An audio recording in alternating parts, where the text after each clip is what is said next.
오늘 우리가 읽은 이 하박국서는 되게 이제 잘 알려지지 않은 선지자 이름입니다. 하박국이라는 이름은 그 뜻이 뭐냐 하면 계어안은 자, 안고 있다 이런 거예요. 여러 가지 해석을 할 수 있겠지만 이 하박국 선지자의 이 고백을 들어보면 하박국 선지자는 그 하나님을 계안고 있었던 사람이 아닐까. 오늘 말하면 하나님과 늘 함께하는 그런 이름을 가진 선지자라고 볼 수 있습니다. 대개 이제 선지자는 하나님과 함께 살잖아요. 이 하박국은 남유다의 예언을 한 선지자입니다. 남쪽 유다예요. 특히 이제 요시야 왕이 유다를 다스리고 있을 때 예언을 했습니다. 그리고 이 예언의 내용은 유다가 멸망하게 될 것에 대한 예언입니다. 예레미야 선지자의 예언이나 뭐 거의 비슷하다고 볼 수가 있어요. 굉장히 그 당시 사회가 암울했습니다. 거의 그 멸망의 직전에까지 예언한 인물이 이 하박국입니다. 그래서 하박국 1장 1절에 보면 하박국이 하나님으로부터 묵시를 받아요. 묵시라는 것은 계시의 말씀이죠. 다른 성경에서는 이제 환상을 봤다 이렇게 기록하고 있습니다. 하나님께서 이 하박국 선지자에게 앞으로 유다 백성들에게 일어날 일들을 보여준 거예요. 그걸 이제 기록을 했죠. 그리고 본 것을 이 하박국 선지자는 유다 백성들에게 그걸 전합니다. 그래서 1장 1절에 보면 경고라고 되어 있어요. 하나님이 주신 그 말씀을 그 백성들에게 경고로 말씀을 전한 것입니다. 그럼 우리가 경고를 할 때는 주로 어떤 상황에서 경고를 해요? 위험할 때죠.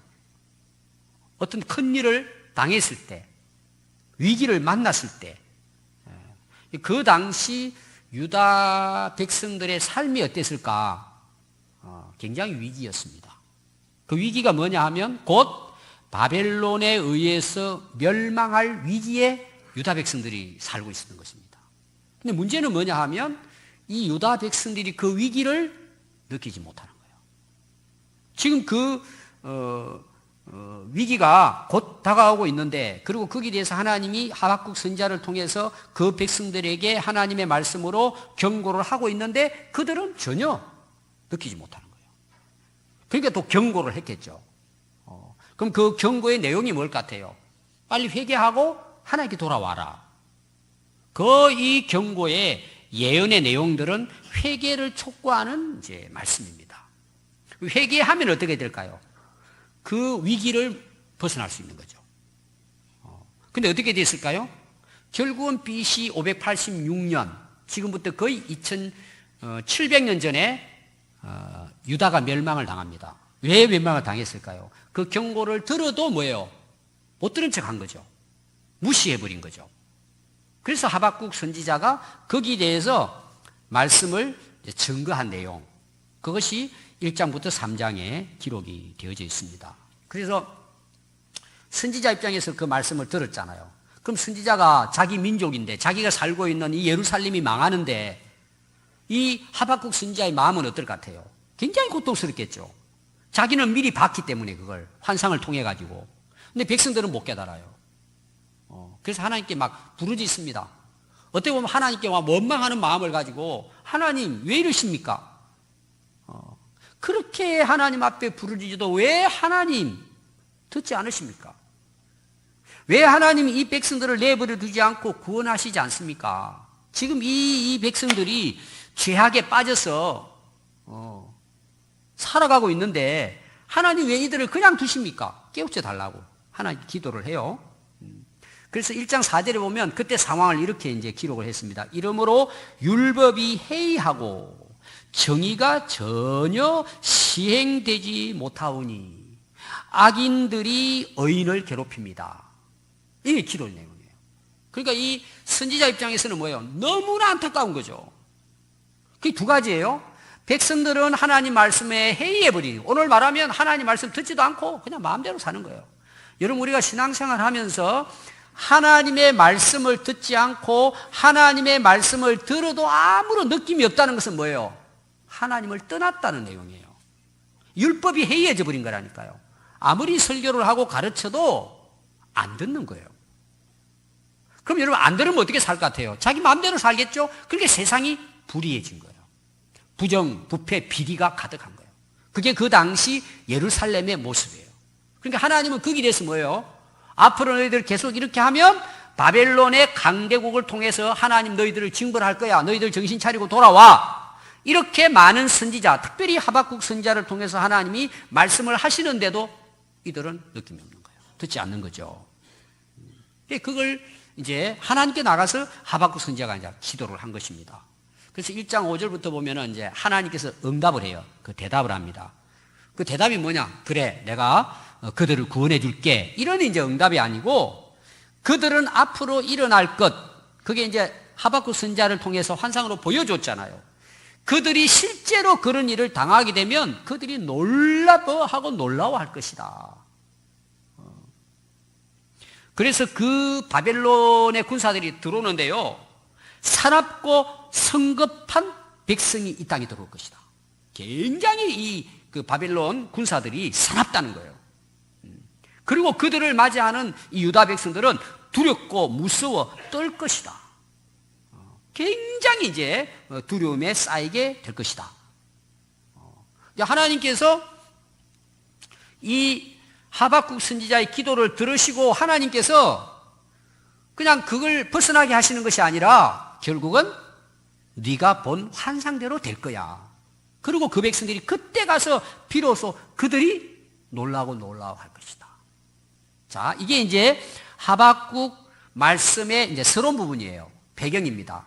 그리고 오늘 이어지는 16절 말씀이 그런 상황을 배경으로 한 말씀이에요. 그래서 제가 1장 1절부터 여러분들에게 말씀을 이제 드린 것입니다. 그래서 여러분 오늘 읽은 그 16절에 보니까 내가 들었으므로 누가 들었어요?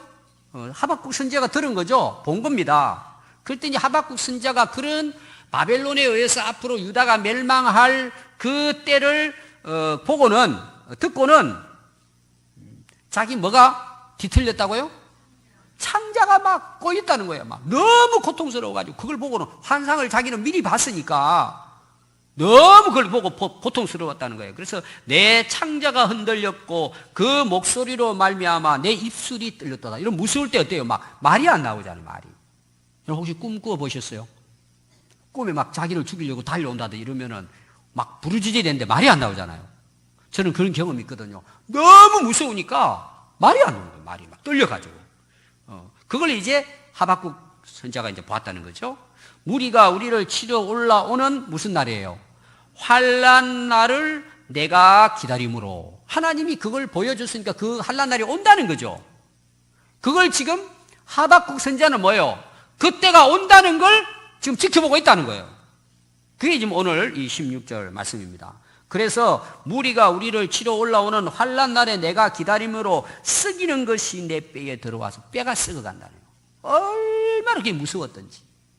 하박국 선지자가 내 몸은 내 처소에서 떨리는다. 방 안에 있는데요. 이 몸이 막 그걸 보고 나서 이 하박국 선지자가 막 부들부들 떨리는 거예요. 막. 그 환난 날이 오는 것을 미리 봤기 때문에 그 무서움을 본 거죠. 그러니까 막 입이 떨리고 막 창자가 뒤 꼬이는 것 같고 막 이런 환난 날에 일어날 것들을 이 하박국 선지자가 본 거예요. 여러분 상황을 이해되겠죠? 그렇게 해서 결국은 그렇게 해서 이 말씀을 백성들에게 전하는데 유다 백성들은 들은 척도 안 하는 거예요. 그러니까 어떻게 된다는 거죠? 그대로 이루어진다는 거예요. 여러분 우리가 이제 인생을 살아가는데 대개 이제 위기가 있잖아요. 위기가. 그럼 여러분 대개 그 위기가 올 거라고 미리 예상을 해가지고 그 위기, 여러분들 참 살아가다 보면 그 위기 오잖아요. 어떤 그 참 고통의 순간이라 그럴까요? 상상도 못했는데 갑자기 오죠. 특히 여러분 교통사고 같은 경우 그렇잖아요. 특히 이제 여기 술 드시고 운전하시는 분 계실지 모르겠어요. 나는 뭐 한 50년 운전했으니까 뭐 한잔하고 괜찮아. 자, 뉴스에 예를 들어서 그 음주 운전해가지고 사고 일어나서 다른 사람을 죽이고 이런 일들이 계속 나오죠. 근데 자기는 어떻게 생각해요? 아, 나는 괜찮아. 그동안 술, 소주 몇 잔 마시고도 해도 아무 상관없었어. 그런 사람들이 다 사고를 일으키는 거예요. 그 사람들이 얼마나 어리석은지요. 그때까지 사람들은 깨닫지만 나는 괜찮다는 거죠. 그럼 우리 실제로 인생을 한번 보겠습니다. 오늘도 제가 장례식에 오후에 갑니다. 우리가 이 세상을 떠날 때가 있잖아요. 여러분 그때가 와요 안 와요? 그걸 어떻게 보면 우리가 개인의 환란 때라고 보겠죠. 사고가 나서 돌아가신다든지 나이 먹어 돌아가신다든지 우리 여기 앉아 계신 분이나 저나 다 그때가 와요 안 와요? 다 옵니다. 원하든지 원치 않든 다 와요 그날이. 그럼 우리가 왔을 때 되게 어때요? 상상을 못하죠. 어떻게 내가 이 병에 걸렸냐? 어떻게 내게 이런 사고가 일어났냐? 사람마다 이 땅에서 당하는 환난 날도 있습니다. 근데 되게 그때 딱 가면 뭐예요? 후회하죠. 얼마 전에도 누가 담배 피워서 돌아가셨는데 그걸 끊었어야 되는데 못 끊었잖아요. 괜찮다고 보는 거죠. 왜? 지금은 건강하니까. 자, 우리 인생 전체가 어떨까요? 성경은 반드시 하나님의 심판대가 있어요 없어요? 있습니다. 그걸 인정하든 않든 하나님의 말씀은 뭐예요? 모든 사람이 하나님의 심판을 받습니다. 마지막 대환란이 있습니다. 이 세상이 끝날 날이 있단 말이에요. 근데 그거는 그냥 성경 말씀이지 나하고는 아무 상관없다고 사람들이 살거든요. 근데 그런 것들을 이 하박국 선지자는 미리 하나님이 보여준 것을 본 거예요. 실제로. 여러분 요한계시록도 똑같아요. 요한에게 하늘문을 열어서 앞으로 이 세대의 마지막 때의 환란을 보여준 것이 요한계시록이잖아요. 근데 오늘 살아가는 사람들은 뭐예요? 대비하지 않습니다. 내게는 그런 일 전혀 없다고 보는 거예요. 다 찾아옵니다, 여러분. 다 옵니다. 근데 이 유다 백성들의 문제가 뭐냐? 괜찮다고 생각한 거죠. 그러니까 뭐예요? 말씀에 대해서 회의하고 부정부패를 저지르고 하나님 말씀을 떠나서 마음대로 사는 거죠. 근데 하박국 선지자는 이 환난 날을 보면서 자기가 뭐예요? 무서워 떨었다는 내용이에요. 이런 지금 배경을 가지고 이 말씀이 주어진 것입니다. 그럼 오늘 이어서 여러분 17절을 보면 우리가 찬양도 불렀고 잘 아는 말씀이에요. 비록 무화과 나무가 무성하지 못하고 포도나무에 열매가 없고 감람나무에 소출이 없고 밭에 먹을 것이 없으며 우리의 양이 없으며 외양간에 소가 없을지라도 이렇게 이제 시작이 됩니다. 실제로 여러분 이 하박국이 말하는 주제를 이야기하라면 정말 하나님을 믿는 하나님의 백성들 의로운 자들의 삶은 어떻게 사는 거냐? 믿음으로 사는 것이다. 의인은 믿음으로 말미암아 살리라. 이건 이제 주제로 옵니다. 그때 그런 암울했던 시기에 정말 하나님 말씀을 따라서 하나님 앞에서 그 어두운 세상에 빛이 되고 하나님 백성으로서 말씀을 순종하고 살아간 사람이 있었다는 거죠. 아주 소수지만. 이런 암울한 시기에 믿음의 사람, 정말 하나님을 믿는 사람들은 믿음으로 견뎌냈다는 거죠. 믿음으로 살았다는 거죠. 오늘 제가 그 주제가 뭐냐? 과연 우리가 믿는 진정한 믿음이라는 게 뭐냐는 내용을 말씀드리고 싶어요. 세 가지로. 첫 번째가 뭐냐 하면 앞에 이제 17장의 그 17절의 말씀처럼 비록 내가 가진 게 없어도 또 내가 가지고 있는 걸 한순간에 잃어버려도 또 내가 1년 동안 농사를 지었는데 열매가 없어도 오늘 우리로 말하면 1년 동안 내내 고생하고 내가 정말 평생을 애를 쓰고 노력해서 뭔가를 얻기 위해서 발버둥을 치고 뛰었는데 와서 보니까 별로 소출이 없다는 거죠. 결과가. 야, 나는 왜 이렇게 살아야 되냐 항상. 또 물론 여러분 잘 되는 분도 있죠. 또 열매가 풍성하게 맺기도 하시고. 여기는 극단적인 예라고 볼 수 있어요. 아무것도 없는 거예요. 그렇게 노력하고 애를 썼는데 빈털터리가 돼버린 거예요. 이거는 굉장히 열심히 살았던 사람의 고백이에요. 밭농사도 짓고 포도농사도 짓고 소도 양도 쳤는데 결국은 뭐예요? 아무것도 없더라는 거예요. 빈털터리 돼버린 거예요. 어떻게 보면 망해버린 거죠. 그럼 믿음의 사람은 어떤 사람일까? 비록 이 모든 것들이 다 사라지고 빈털터리가 돼도 믿음으로 살아간다는 거예요. 다시 말하면 내게 주어진 모든 것들이 한순간에 다 잃어버리고 사라져도 내 믿음은 변치 않는다는 거예요. 이게 진짜 믿음이라는 거예요. 진짜 하나님을 믿는다는 거죠. 자, 바꿔놓으면 이렇게 생각하면 됩니다. 우리는 이 세상을 살아가면서 뭐를 얻고 그걸 통해서 뭘 우리가 누리기를 원하느냐? 거의 대부분 물질이에요. 돈입니다. 많이 벌어서 행복하게 살겠다. 거의 대부분 사람들의 생각이 겁니다. 그래서 어떤 생각하느냐? 일단 농사를 잘 지어야 된다는 거예요. 돈을 많이 벌어야 된다는 거예요. 그걸 많이 가지면 뭐예요? 내가 사고 싶은 거 다 사고 누리고 싶은 거 누리고 가지면서 내가 풍요롭게 그리고 기쁘고 행복하게 살 수 있다. 이게 모든 사람들이 가지고 있는 생각이에요. 또 이것이 실제로 우리에게 기쁨을 주고 행복을 가져줍니다. 문제는 뭐죠? 우리의 믿음의 사람이 그 믿음이라는 것이 그것을 위한 거냐라는 거죠. 아니라는 내용이에요. 믿음은 혹시 하나님이 우리에게 좋은 것들을 주시기도 하고 우리가 노력하면 땀 흘려 수고하면 열매를 거두게도 하시지만 비록 열매가 없을지라도 하나님을 믿는다는 거죠. 그러니까 내 믿음이라고 하는 진정한 믿음은 내게 어떤 주어진 환경에 상관없이 믿음을 지키고 살아가는 거라는 거죠. 모든 것이 다 없어져도 하나님으로 충분하다는 거죠. 이게 하나님을 믿는 진정한 믿음이라는 거예요. 그러니까 우리 믿음이 언제 정확하게 드러나느냐? 주어진 모든 것들을 다 잃어버렸을 때, 내가 아무것도 가진 것이 없어졌을 때 진짜 우리 믿음은 드러나는 거예요. 그럼 대부분 사람들은 어떻게 하죠? 원망하고 불평하고 짜증내고. 여러분 가정에서 일어나는 문제에 다 여러분 원인이 뭡니까? 원망 불평 아닙니까? 불만 아닙니까? 이것도 없고 저것도 없고 또 아내하고 남편 싸우는 게 뭐예요? 이것도 안 해주고 저것도 안 해주고 항상 없는 거에 대한 싸움이에요. 그래요 안 그래요? 물론 풍성하게 가져놓고도 상대적인 빈곤에 빠져 있어요. 여러분들은 잘 살아요? 가난하게 살아요? 되게 다 중간이라 그래요. 거의 대부분 사람들이 가난하게 삽니다. 마음이. 내가 부자다. 이렇게 생각하는 사람 거의 없어요. 그럼 여러분 수백억, 수천억을 가진 사람에게 물어보세요. 당신 부자냐고. 아니라 그래요. 사람은 만족할 수가 없어요. 가진 걸로. 근데 보세요. 뭐 별로 3대에 놓을 만한 것도 없어요. 뭐 내가 겨우 그냥 하루하루 살아가요 우리가. 그래도 만족하게 사는 사람이 있어요. 그게 믿음이라는 거예요. 하나님만으로 그분을 믿는 믿음으로 내가 산다는 내용이에요. 없을지라도. 아멘. 이게 진짜 믿음이라는 거예요. 근데 오늘 대부분 사람들이 교회 다니면서도 원망하고 불평하잖아요.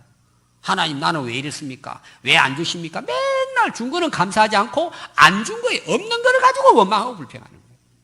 여러분 이것만 좀 바뀌어도 여러분들이 가정이 행복할 수 있습니다. 아멘. 여러분 있는 것만 해도 왜 감사하잖아요. 왜? 우리는 하나님이 함께 하시기 때문이라는 거예요. 이게 믿음의 능력이에요.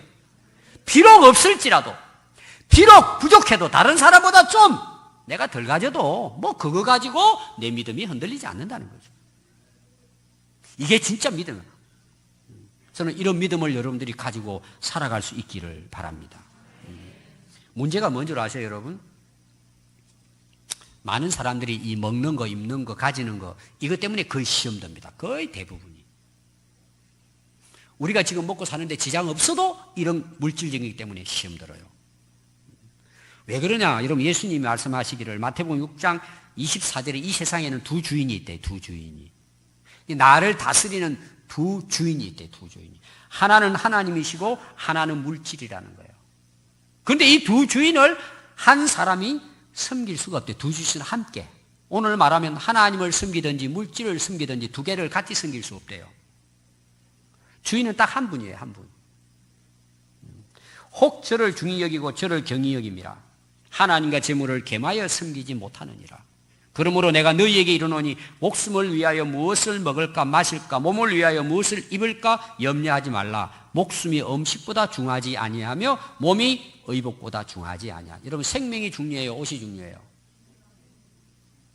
내 목숨이 중요해요? 음식이 중요해요? 음식이 중요해요? 근데 사람들은 착각하는 거예요. 음식이 중요하다고 생각해요. 재물이 중요하다.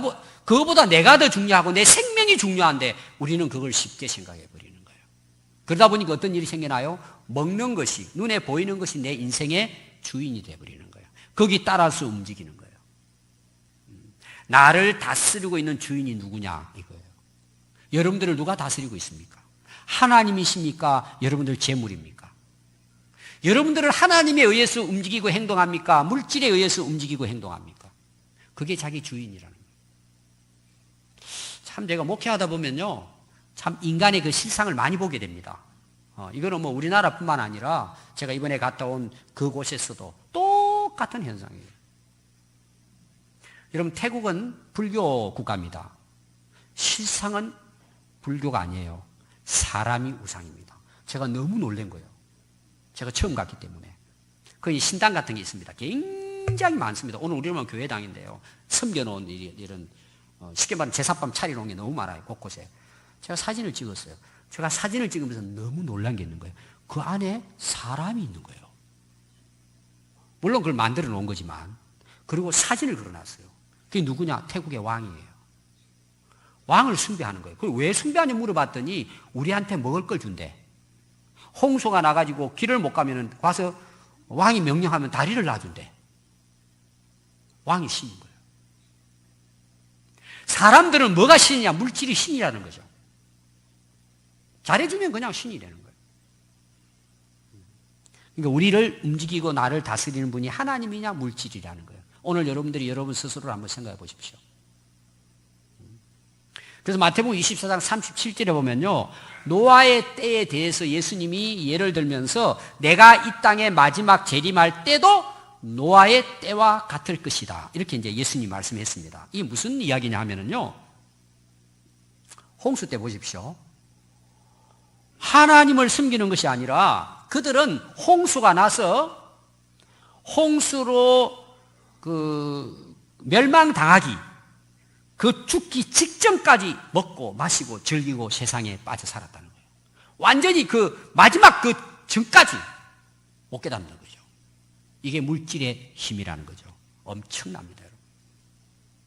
인자에 예수님이 올 때도 이 세상이 그와 같을 것이라는 거예요. 여러분, 하나님이 우리에게 주신 것은 물질이 있죠. 여러 가지로. 자연 만물도 주시고 먹을 것도 주시고 공기도 주시고 다 하나님께서 우리에게 필요해서 또 우리가 노력하면 뭐예요? 풍성한 열매를 거두게 해주시고 다 하나님 주시는 것이죠. 그럼 여러분 주신 그 재물을 섬겨야 맞아요? 주신 그 하나님을 섬겨야 맞아요? 그건 당연한 이치잖아요. 제가 이제 중국에 거기 신학교가 있는데요. 어느 날 갔는데 딱 제가 그 학교를 딱 들어가는데요. 오른쪽에 강아지가 한 마리 있는 거예요. 근데 그걸 쇠창살로 만드는 쇠창살. 그냥 이 뭐 나무 이런 게 아니라 쇠창살이에요. 다 용접을 해가지고 진짜 그 쇠파이프로 두르고 아래 위까지 다 해가 거기다 넣었는데요. 제가 딱 가는데 이빨을 드러내고 막 안에서 왕왕거리는데 제가 그렇게 무서운 개를 처음 봤어요. 그래서 제가 학생들 부르라고 야, 이 종자가 뭐냐 그랬더니 그 소련에서 온 건데 호랑이를 잡아먹는 강아지라는 거예요. 개라는 거예요. 세계적으로 무서운 것 중에 하나 들어간다는 거예요. 그 쇠창살 안에서요, 발톱을 드러내가지고 막 나오려고 제가 가니까 이제 자기가 안 본 사람이 이제 외진이 들어가니까 막 이빨을 벌리고 막 거품을 흘리면서 막 몰려고 달려드는 거예요. 진짜 무서워서 가까이 못 가는 거예요. 그래서 내가 거기 이제 그 지도자에게 물어봤죠. 야, 저 어떻게 키우냐? 딱 한 애에게만 고분고분한대요. 그 애가 누굴까요? 밥 주는 애예요. 그 애만 딱 가면은 조용하대. 그 외에는 전부 다 물을 죽이려고 막 달려든다는 거예요. 여러분, 강아지도요, 자기에게 먹이를 갖다 주는 주인에게 순종해요. 근데 여러분, 강아지가 밥에다가 절을 합니까? 아이고, 밥님 잘 오셨습니다. 그리고 섬깁니까? 그 강아지도요, 자기에게 먹이를 주는 주인을 충성합니다. 물지 않아요. 오늘 우리 인간은 어때요? 하나님이 주신 물질을 숭배하는 거예요. 그것이 자기의 신앙의 대상이 되어버린 거예요. 주인이 되어버린 거예요. 그래서 거기 따라서 움직이는 거예요. 오늘 우리 신앙은 어떠합니까? 하나님이십니까? 하나님 주신 물질입니까? 여러분, 이것은 다 좋은 것입니다. 하나님이 주신 거기 때문에 소중합니다. 이걸 우리는 잘 관리해야 될 청지기들이에요. 어떻게 관리해야 돼요? 선하게 관리해야 돼요. 바르게 관리해야 돼요. 하나님의 뜻에 맞도록 하나님의 선한 역사를 위해서 사용해야 되는 거예요. 아멘. 얼마나 귀한 거예요, 하나님 앞에. 그러나 주인은 누구시죠? 하나님이라는 사실을 기억해야 돼요. 그러니까 어떻게 되죠? 혹시라도 이런 물질이 없어져도 1년 농사를 지었는데 열매가 없어도 하나님을 떠날 수 있어요, 없어요? 떠날 수 없죠. 그 하나님으로 인하여 우리가 뭐예요? 오늘 이어지는 말씀이에요. 기뻐하고 즐거워하는 것이 진짜 믿음이라는 거예요. 아멘. 두 번째, 진정한 믿음은 뭘까? 여호와로 말미암아 즐거워하고 구원의 하나님으로 말미암아 기뻐하는 것이 진짜 신앙이에요. 물론 여러분, 세상에는 기뻐할 게 많죠. 뭐 진짜 가을에 맑은 하늘을 봐도 기쁘잖아요. 저 산에 등산을 가서 참 단풍 든 거 보면 너무 마음이 기쁘죠. 이 세상에 기뻐할 게 너무 많아요. 하나님 주신 거죠. 또 우리가 자녀를 기르면서 아이들로부터 또 그 주어지는 기쁨과 즐거움이 있잖아요. 손자, 손녀들. 그냥 보기만 해도 기쁘고 즐겁죠. 뭐 또 어떤 경우, 우리 학생들이 시험 이제 쳤잖아요, 15일 날. 점수가 잘 나왔어요. 얼마나 기뻐요. 또 우리 자녀들이 좋은 대학 갔어요. 얼마나 기뻐요. 기쁘고 즐거움이 너무 많죠. 그러나 이런 것은 뭐예요? 한때입니다, 한때다. 여러분, 결혼할 때 기쁘세요, 안 기쁘세요? 우리 앞에 계신 분들, 결혼할 때 기쁘세요, 안 기쁘세요? 굉장히 기쁘죠. 그게 얼마나 오래 가던가요? 뭐 할아버지 할머니 물어보면은 기억도 안 하실걸요? 그냥 정으로 산다 그러잖아요. 그런 건 전부 다 한때예요. 여러분들이 직장 들어가기 힘들어가지고 막 직장 들어갔어요. 막 하늘 나를 것 같죠? 지금 직장 생활 하시는 분들 그 기쁨 어디 갔어요? 한때죠. 그때는 감사하고 막 할렐루야 그러다가 싹 다 잊어버려요. 여러분, 세상의 기쁨은요 전부 다 일락이에요. 한순간이에요. 근데 사람들은 거기 빠져 살아요. 그래서 계속해서 그걸 추구하고 살아가는 거예요, 인간이. 여러분, 그 믿음의 사람이 아닙니다. 믿음은 어떤 사람이에요? 하나님 때문에 기뻐하는 거예요. 나를 만드신 하나님 때문에 기뻐하고 즐거워하는 거예요. 내가 그 하나님을 알고 그 하나님을 믿고 살아가는 이 자체가 기쁨이 되는 거예요. 여러분, 아이들은요 참 신기합니다. 아이들은 엄마들에게, 아빠들에게 바라는 게 뭐예요? 뭐 사달라 그러죠. 맛있는 거 사달라 그러고 재미있는 장난감 사달라 그러고 사줘요. 그럼 여러분 그거 가지고 만족할까요? 자, 봐요. 여러분 집에 가서 실험하면 정확합니다. 애들한테 막 이것저것 다 사놓고 너 혼자 잘 살아 그러고 집 나와봐요. 애 다 때리치우고 난리 납니다. 엄마 아빠 따라간다고 막 먹는 것도 필요 없어요. 숟가락 다 던져버리고 엄마 아빠 없으면 죽는 줄로 알아, 애들은. 우리 신앙은 그런 신앙이 돼야 돼요. 그게 어린아이 같은 신앙이에요. 세상 것 다 얻어도 하나님 없이는 못 살아, 우리가. 하나님이 내 인생의 기쁨이고 즐거움인 거예요. 그게 진짜 하나님을 믿는 믿음이라는 거죠. 아멘. 그래서 우리의 기쁨은요, 하나님과 함께하는 기쁨이에요. 그 기쁨의 동산이 에덴 동산이에요. 여러분, 에덴 동산에 먹을 거 많아요, 안 많아요? 그때는 그냥 상상할 수 없죠. 살아가는데 아무 지장이 없어요. 그래서 에덴이에요. 즐거운 동산이에요. 근데 그 먹는 것 때문에 즐거울까요? 아닙니다. 하나님이 그들과 함께 했기 때문이에요. 근데 욕심이 생기니까 어때요? 하나님보다도 더 높아지기를 원하는 거예요. 그러니까 망하죠. 여러분, 마지막 천국이 어떤 곳입니까? 여러분, 요한계시록 보십시오. 천국은 딱 간단하게 요약했습니다. 하나님과 함께 사는 곳이 천국입니다. 여러분, 이게 진짜 믿음이에요. 그거는 하나님을 만난 사람만이 누리는 기쁨이고 즐거움이에요. 근데 그 하나님이 나를 어떻게 하셨다고요? 구원하셨단 말이에요. 나를 죄악 가운데에서 사단 마귀의 종되었던 죄악된 삶에서 하나님이 우리를 불러서 하나님의 자녀를 삼아주신 거예요. 누구 안에서? 그리스도 안에서. 예수님이 십자가에 못 박혀 돌아가시게 하고 우리를 구원해 주신 이 놀라운 은혜를 우리가 지금 누리고 있는 거죠. 이 구원에 대한 것만 생각하면 어때요? 기쁜 거예요.